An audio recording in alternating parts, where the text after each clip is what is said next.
The Ninth Legion was a Roman military unit that marched into the then wilds of Scotland, never to be heard from again, and much like its later-day counterparts in the Defenders of the Alamo and the 7th Cavalry, it has become a legend told by many different storytellers, from people sitting around a campfire to books authors to screenplay authors to just people running around on the internet like myself. But Hollywood has also taken an interest.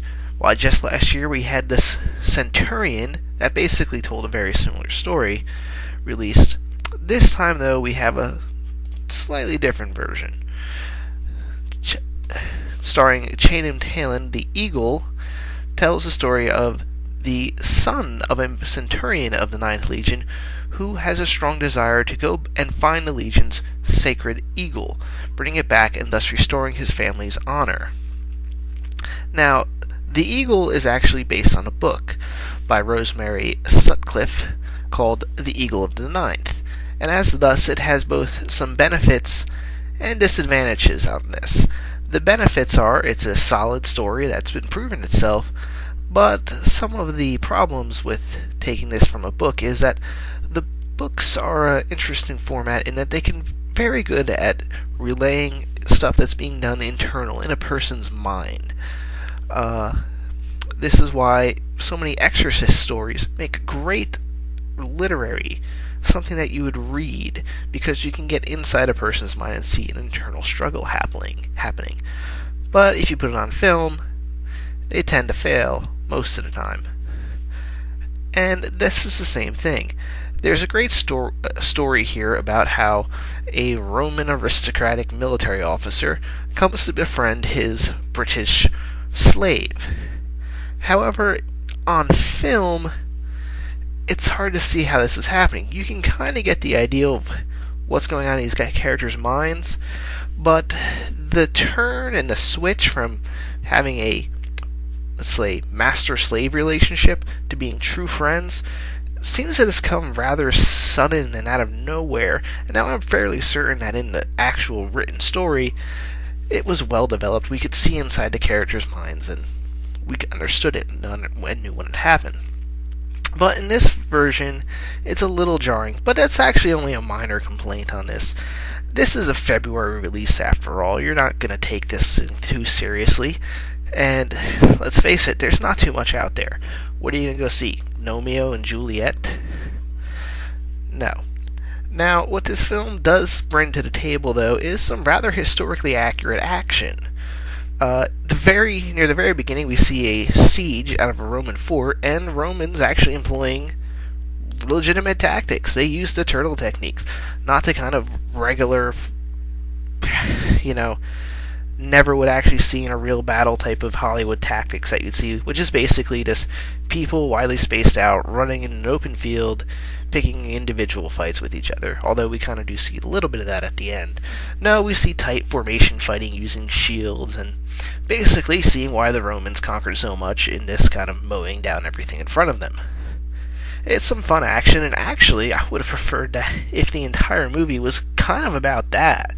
Just about a fort trying to hold out until reinforcements arrive. I mean, we haven't had a really good siege movie for a while, but alas, we don't. And alas, Channing Tatum, though saving his fort, gets injured and discharged from the army, thus losing his ability to reclaim his family's honor. That is, until he hears rumors of an Eagle standard being brought about in northern tribes, and takes his slave, which he saved from being executed in the gladiatorial arena, to go find it. Long story short, through their travels, they begin to learn that they should respect each other. Tables get turned, and Channing Tatum becomes the slave, while his slave decides to actually... But, well, it's kind of weird. I'm not sure what this other character... what was his name? Ekra? I think that's how they said it. What this character was going through in his mind. Again, this is what I'm saying, why the books have a big advantage.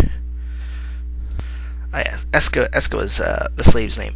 I'm sure in the books Eska's motivations are more explained in depth, but here he's kind of looks like he completely turned on Jaden Tatum's character, and then kind of out of nowhere he goes, yes, let's go get that standard now.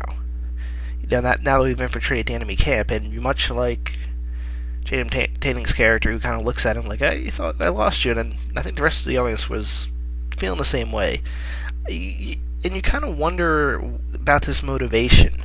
You kind of wonder why he didn't have a talk. Like, why didn't you just kind of go with it? I mean, you were free. You had me as a slave. Why didn't you just kind of leave me there? I think that this movie demanded that kind of conversation. It's a scene missing, really. I'm not sure if it was cut, if it was never done, if no one ever considered it, but they needed that scene in that movie. Sure, it's kind of subtly in there, not spoken maybe, but you kind of have to really look for it. And speaking of stuff that was kind of cut and not in there, this film looks, when I was watching it in the theater, I felt like I was watching the TV version.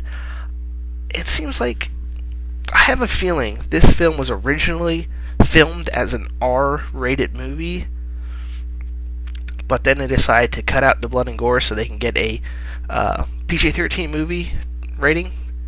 Now, I don't necessarily have to have my movies all filled with blood and gore, but just the way that this film was kind of edited, it looks like they really did have scenes where people were having their throats cut off, limbs chopped off and such, and they decide not to have it in there so they can get a lower rating and increase the number of people seeing it.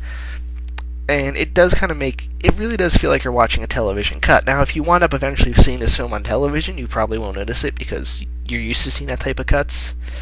But it not in theater. But still, it's not bad. This film's certainly enjoyable. It's watchable. It certainly fills a role of a February film.